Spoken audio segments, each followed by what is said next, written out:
Hello friends, 12th ஹிஸ்ட்ரியில் lesson number 1 இந்தியாவில் தேசியத்தின் எழுச்சி. இந்த லெசனோட புக் பேக் கொஷின்ஸ்லாம் பார்க்கலாம்.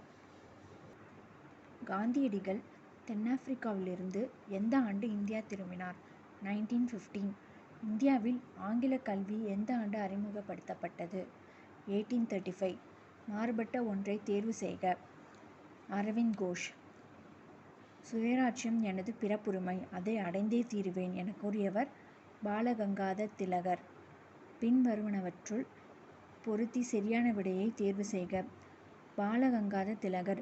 இதெல்லாம் அவங்களோட பத்திரிகைகள். பாலகங்காதர் திலகரோடது கேசனி, தாத்தாபாய் நவ்ரோஜி இந்தியாவின் குரல், மெக்காலே இந்தியா கல்வி குறித்த குறிப்புகள், வில்லியம் டிபேக் மெட்ராஸ் டைம்ஸ். So option 3142. பின்வரும் எது ஒன்று சரியாக பொருந்தியுள்ளது?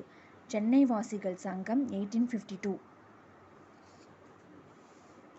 பின்வரும் அமைப்புகள் தொடங்கப்பட்ட சரியான காலவரிசையை தேர்வு செய்க.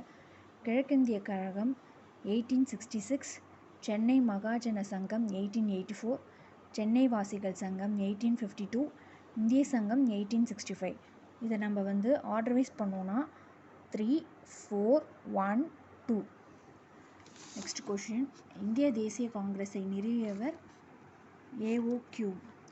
இந்திய தேசிய காங்கிரஸின் முதல் தலைவர் WC பானர்ஜி.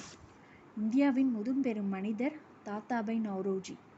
இந்தியாவில் வறுமையும் பிரிட்டிஷ் தன்மையற்ற ஆட்சியும் தாத்தாபாய் நவ்ரோஜி. ஆங்கில அரசாங்கம் தடையற்ற வணிக கொள்கையை பின்பற்றியது. இங்கிலாந்தின் தடையற்ற வணிக கொள்கையினால் இந்தியா நன்மை பெற்றது சொல்லியிருக்காங்க. ஸோ நன்மை பெறவில்லை. அதனால் கூற்று சரி, காரணம் தவறு. ஒரிசா பஞ்சம் குறித்து பின்வரும் கூற்றுகள் சரியானவை எவை? 1866 ஆண்டில் 1.5 பில்லியன் மக்கள் ஒரிசாவில் பட்டினியால் இறந்தனர். கூற்று 2. பஞ்ச காலத்தில் 200 பில்லியன் பவுண்ட் அரிசியை பிரிட்டானுக்கு ஆங்கில அரசு ஏற்றுமதி செய்தது. கூற்று 3. ஒரிசா பஞ்சமானது தாத்தாபாய் நவ்ரோஜியை இந்திய வறுமை குறித்த வாழ்நாள் ஆய்வை மேற்கொள்ள தூண்டியது. இது 3மே கரெக்டு தான். ஸோ இவை அனைத்தும்